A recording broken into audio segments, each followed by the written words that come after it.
我自己係從事創作嘅，我知道如果我唔係從事創作呢，我基本上好多困境。嗱，我舉最後一個例子呢，我話我自己當電影由300幾套跌到落得40幾套嘅時候，我自己一方面嘅票房萎縮啦，我自己創作能力都萎縮喺電影嗰方面。咁我開間餐廳係諗住揾自己做啲嘢，我等中國大陸嘅市場開放。點知我就喺個等待過程裏邊開一間餐廳呢，我做咗2件事，一件就係進入咗茶餐廳個紅海。你知道紅海係咩嘅啦？血流成河，競爭激烈，好難做嘅，同啲有錢佬打工嘅，地產商打工。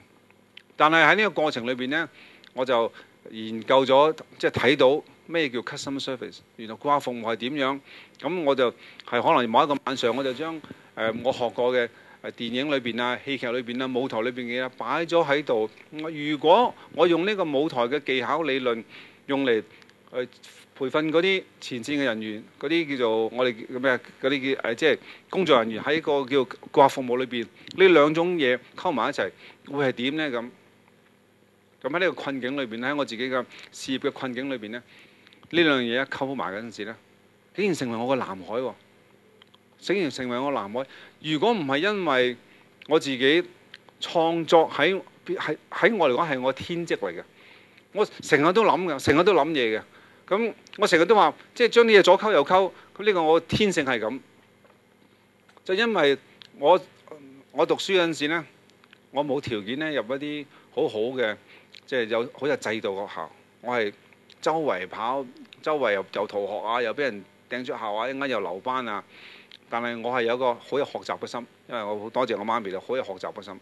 咁我喺呢個困境裏邊呢，我將兩樣嘢一溝埋嘅時候呢，咁佢成為我嘅藍海，佢成為我嘅藍海。如果我唔係有呢個創作嘅意欲，呢個態度呢，我仲係變咗一個匿喺間房，成日自怨自艾，就話唉自己唔好彩啊，或者係唔會從自己嘅角度去諗嘢，因為嗰陣時我要麻醉自己。咁但係因為創作嘅態度咧，讓我走咗出嚟，將戲劇同 corporate training 企業嘅培訓咧合埋一齊，成為我藍海。就係話基本上我冇乜競爭對手嘅。我嘅戲劇理論唔會叻過好多其他專業，但係佢哋冇開餐廳嘅經驗，佢哋冇一個叫做冇一個實驗劇場，人哋開咗個餐廳去研究咩叫顧客服務。做顧客服務嘅人呢，佢亦都冇一個咁樣嘅戲劇嘅理論，讓佢將兩樣嘢走埋一齊。我問我仔，我同呢個有錢人，呢香港首富有啲咩唔同呢？咁佢諗咗，佢話：你諗下，我同佢都死咗之後，我同佢有咩唔同呢？咁我仔話：你 left behind 嘅係你嘅電影啦。咁我話：你講得啱。我如果今日過咗身，或者好有錢嘅人佢過咗身，我留俾呢個社會嘅呢，就係我寫過嘅文章，我嘅電影啊。但係嗰個有錢佬呢，佢即係百年歸老啦嚇，冇咁黑心。咁嗰啲錢係唔識認佢㗎，啲錢即刻跟咗佢嘅下一代，或者跟咗唔知邊啲人，同佢冇關係㗎啦。